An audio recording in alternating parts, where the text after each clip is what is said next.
Assalamu alaikum. Breaking my fast at the masjid.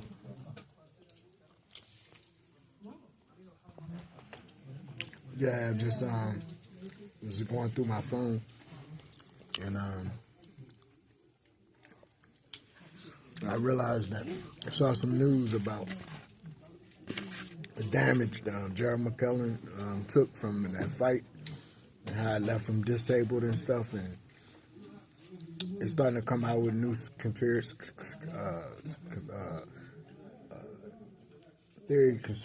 or whatever, saying that it's much more than him just being beat up because he took so much punches, and he was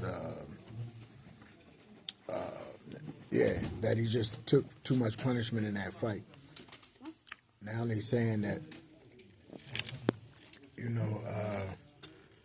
it was something bigger behind the whole thing, that he was it was drugs, that his opponent was using drugs, and that's why he got so messed up.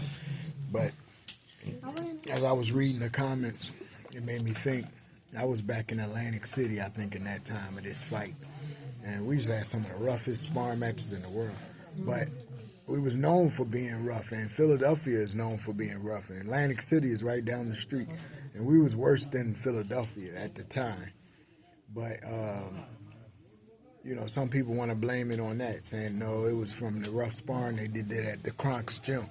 That the Kronk's gym they used to try to kill each other. I can imagine that, but I used to think that Atlantic City was the worst of everybody, but now I'm learning too. But it's bigger than that. It's bigger than both of those. The problem is, and it's always been in boxing, is that people get beat up on purpose. Fights are set up. Generally it used to mostly minority of the fighters used to be black, and we know what slavery did. And we know after the Jim Crow, and we know how we had to fight for money and to survive. Well, nowadays, even after the slavery, even white people, it don't matter, are getting damaged because of the lack of defense. Some fighters, it's crazy, man. It seems like intentionally, people gonna argue about this video right here. They gonna say I'm a lie, I'm wrong. Because look how they did Floyd Mayweather. They hated him because he was defending himself, and he did it well. But in truth, can you play football without defense? What's going to happen? The football players, you're going to be, if you got all defense, you ain't going to be a good team. If you got all offense, you ain't going to be the best team. But good defense, at least that's going to save your brains. You know what I'm saying? Look at Philadelphia Eagles. They had a defense forever, but didn't have a great offense. They didn't win, but they was up there. It was like number 2, just by the defense alone.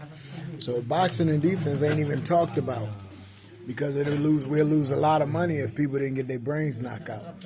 So, I love boxing, so it saved my life, did a lot of things for me. So I'm not going to ever betray boxing by telling people a lie that boxing is dangerous and boxing is an immoral sport and it shouldn't be something. It helped me a lot and it helped a lot of young people.